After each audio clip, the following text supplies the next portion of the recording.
Hey, good morning, friends. It's Sam from Maryland Magnet Fishing. I just want to do a real quick video. I've seen a bunch of posts on some of the pages I belong to about people getting their magnets stuck. Now, that's something I'm all too familiar with. I've had both my 1,200 and my 2,100 pound dock busters stuck. Both times I've used my come along to get them free. Now, I've seen people hooking up to their vehicle. That's not something I would ever do. When I was stationed in Wyoming many years ago, a friend of mine was trying to pull another vehicle out with his Ford F-350 pickup. The rope he was using had knots in it, and that rope broke and came back, and one of the knots punched a perfectly round hole through his back glass.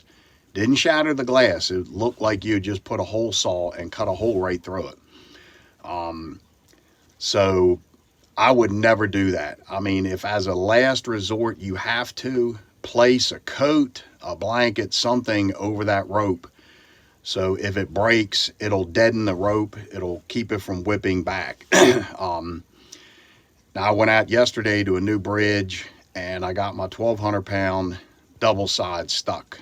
And I didn't bring my come along because I had to pull my wagon about a quarter of a mile from where I parked to get to the bridge.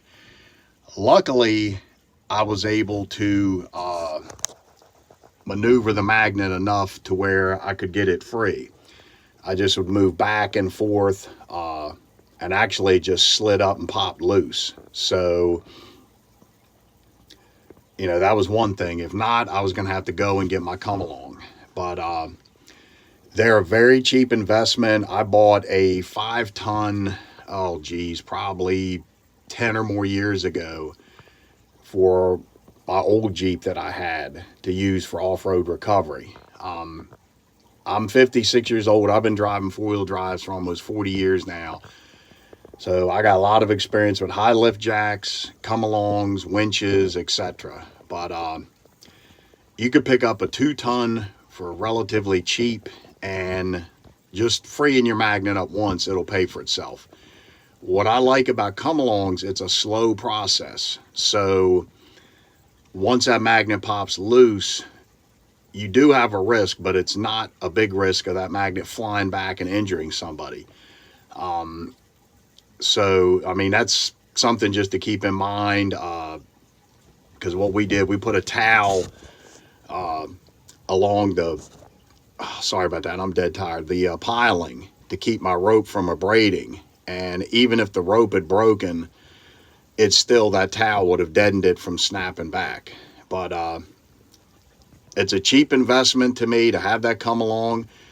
So anyhow, I'm going to go ahead and get this posted. I hope you all have a great day and talk to you later. Oh, and P.S., I am not an expert by all means. It's not the gospel according to Sam. This is just stuff I've picked up in my 7 or 8 months of magnet fishing. Alrighty, take care.